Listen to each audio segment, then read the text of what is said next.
अस्सलाम वालेकुम स्टूडेंट्स, कैसे हैं आप। आज का जो टॉपिक है वो हमारा रिलेटेड है थॉमस कैलकुलस 12th एडिशन की जो बुक है उसमें से है। और ये हमारा लेक्चर नंबर 1 होगा, एक्सरसाइज 1.1 से रिलेटेड। टॉपिक 1.1 के जो एक्सरसाइज 1 से 6 तक क्वेश्चंस हैं उनका ये है कि domain and range of a function find करें। तो अब डोमेन एंड रेंज होता क्या है बेसिकली। डोमेन आपके पास होती है इनपुट वैल्यूज़ और रेंज आपके पास होती है उसकी आउटपुट वैल्यूज़। फॉर एग्जांपल अगर आप लोग समटाइम अगर आप लोग अपनी फर्स्ट ईयर वगैरह की क्लासेस में अगर उनका थोड़ा सा रिमेंबर कर लें तो एक एग्जांपल हम लोग करके देख लेते हैं जिससे आपको समझ आ जाएगी। फॉर एग्जांपल मैंने यहाँ पे कोई एक फंक्शन ले लिया है आपके पास एफ ऑफ एक्स, ठीक है। F of X is equal to मैं लिख देती हूँ एक्स स्क्वायर और आपको लिखा हुआ मिलता था, इसको क्या करें एवेल्यूएट करें। अब एवेल्यूएट करें, फॉर एग्जांपल मैं कह देती हूँ आप एक्स इज इक्वल टू 1 पे करें। एक्स इज इक्वल टू 1 का मतलब ये है कि ये आपने इनपुट करना है इस फंक्शन के अंदर, ये आपके पास फंक्शन है।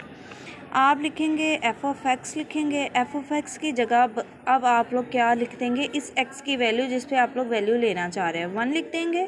इसी तरह फंक्शन के अंदर भी जहाँ एक्स है उसकी जगह भी 1 लिख के उसका क्या हो जाएगा स्क्वायर हो जाएगा। तो 1 का स्क्वायर तो आपके पास ऑटोमेटिकली 1 होता है। तो ये जो आपके पास आंसर आ रहा है ना, ये जो आंसर आ रहा है ये बेसिकली आपकी क्या है आउटपुट वैल्यू है, ठीक है।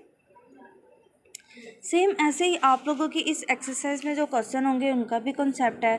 जैसे क्वेश्चन नंबर 1 की तरफ अच्छा इसमें मैंने 2-3 पॉइंट और भी लिखे हैं कि जो रियल नंबर्स होते हैं ना, रियल नंबर उसमें देखिए सारे all types of set insert हो जाते हैं। जैसे रियल नंबर के अंदर आपके पास नेचुरल नंबर का, होल नंबर का, इंटीजर का, रैशनल, इरेशनल सारे नंबर्स होते हैं, ठीक है। एक नंबर लाइन की बात करें तो उसमें आपके पास माइनस इन्फिनिटी टू इन्फिनिटी तक वैल्यूज़ होती है, तो इसलिए हम रियल नंबर्स को रिप्रेजेंट करते हैं माइनस इन्फिनिटी टू इन्फिनिटी, और ये आपके पास होती है ओपन ब्रैकेट्स। ये मतलब इस तरफ से भी और मज़ीद नंबर क्या है कॉन्टीन्यू है, ये भी स्टॉप नहीं किया इस तरह। ये इन्फिनिटी एक बहुत बड़ा नंबर होता है जो अनकाउंटेबल होता है।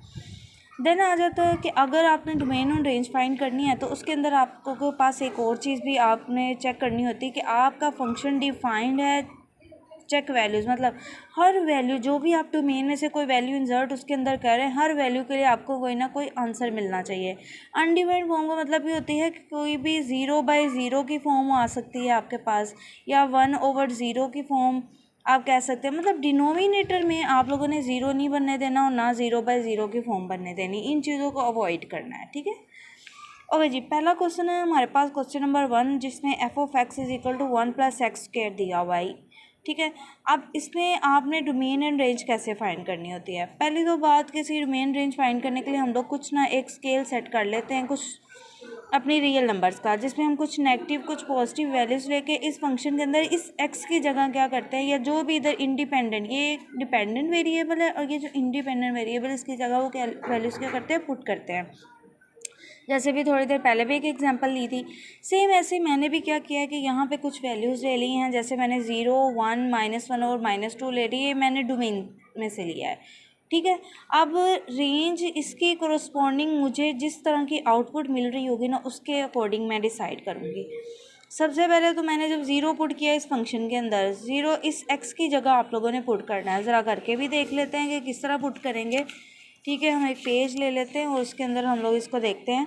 अब हमारे पास फंक्शन लिखा हुआ है F of X is equal to 1 + X square, ठीक है। 1 + एक्स स्क्वायर है और आपने सबसे पहली वैल्यू जो इसके अंदर इंसर्ट की है एक्स की जगह 0 इंसर्ट किया है।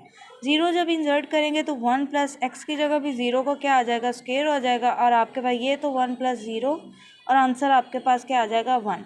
मतलब पहली जो वैल्यू के कोरस्पॉन्डिंग आपके पास आंसर जो आ रहा है वो आ रहा है 1 का। ये x है आप लोगों का और ये आप एफ ऑफ एक्स निकाल रहे होते हैं बेसिकली। अब सेम ऐसे ही आप लोग इसकी इसी x की जगह जहाँ मैंने 0 पुट किया है आप 1 पुट करें, -2 पुट करें और आपके पास क्या आती जाएंगी, इसी तरह से कोई ना कोई आउटपुट आती जाएगी, ठीक है। अच्छा जी, अब हम बात करते हैं डोमेन। अब आप देखें कि इसकी डोमेन के अंदर आप लोगों के पास जो मिनिमम वैल्यू मैंने डिसाइड की नंबर लाइन के अकॉर्डिंग, नंबर लाइन मतलब ये आपके पास अगर ये नंबर लाइन है ना तो इसके बिल्कुल सेंटर में क्या 0, जैसे लाइफ में भी कुछ नेगेटिव और पॉजिटिव होते हैं आपके स्टेप, इसी तरह इसके अंदर है। इस तरफ आपके पास नेगेटिव वैल्यूज़ होती हैं सारी और इस तरफ आपके पास कौन सी चलती हैं पॉजिटिव वैल्यूज़ चलती हैं। यहाँ पे आपके 1 2 पॉजिटिव होते हैं और इस साइड पे आपके पास -1 -2 इस तरह से होता है। तो मैंने इस ज़ीरो को सेंटर में रखते हुए कुछ नेगेटिव और कुछ पॉजिटिव इस तरह से वैल्यूज़ ली और देखा कि मेरे पास आंसर क्या है। देखिए मैं नेगेटिव वैल्यूज़ भी इंसर्ट करती हूँ तो मेरे पास आंसर पॉजिटिव आ रहा है। और आपको ये एक चीज़ और भी पता है कि अगर स्केयर आ जाए तो वैसे भी कोई नेगेटिव नंबर पे हो तो वो भी क्या हो जाता है, पॉजिटिव हो जाता है। स्केयर की प्रॉपर्टी है। ओके जी, मेरे पास आंसर में आप देख रहे हैं सारे के सारे जो भी आंसर आ रहे हैं सारे पॉजिटिव आ रहे हैं और आंसर जो ज़ीरो पुट करने से स्टार्टिंग वैल्यू जो आ रही है वो 1 आ रही है। तो इसलिए जो मेरी डोमेन हो जाएगी ना वो मेरे पास क्या आ जाएगी, और रियल नंबर्स आ जाएंगे डोमेन में। और रियल नंबर्स क्यों? क्योंकि मैं देखें हर नेगेटिव साइड का, पॉजिटिव साइड का, इवन ज़ीरो पे भी ये कुछ ना कुछ आंसर दे रहे हैं। तो इसकी रेंज हो जाएगी आपके डोमेन हो जाएगी आपके पास सारे रियल। ये रियल नंबर को रिप्रेजेंट करने की नोटेशन है, या इसको यूँ भी लिख सकते हैं -इन्फिनिटी टू +इन्फिनिटी। बात है रेंज की। अब आउटपुट पे थोड़ा सा गौर करें मेरे बेटा। 1 से लेके जितने भी हमें नंबर मिल रहे हैं वो सारे पॉजिटिव मिल रहे हैं, ठीक है। लेकिन मिनिमम जो ज़ीरो वैल्यू डोमेन में से पुट करते हो तो आपको आंसर फर्स्ट क्या मिलता है, 1 मिल रहा है। तो इट्स मीन आपकी रेंज स्टार्ट होगी 1 से पॉजिटिव इन्फिनिटी की तरफ, क्योंकि सारे नंबर ही पॉजिटिव आ रहे हैं ना, ज़ीरो आंसर नहीं आ रहा है। देखिए ज़ीरो इंसर्ट करने से भी आंसर आपके पास 1 ही आ रहा है। तो आपने जब रेंज लिखनी है तो आपने 1 टू पॉजिटिव इन्फिनिटी की तरफ आप लोगों ने इसकी रेंज को डिसाइड करना है। और यहाँ हम लोगों ने ये जो स्क्वायर ब्रैकेट यूज़ की इसका मतलब होता है 1 इंक्लूड है इसके अंदर, और ये जा रहा है +इन्फिनिटी की तरह। ये ओपन ब्रैकेट होती है और ये आपके पास क्या होती है, क्लोज ब्रैकेट होती है, ठीक है। तो ये फर्स्ट क्वेश्चन तो हमने डन कर लिया है।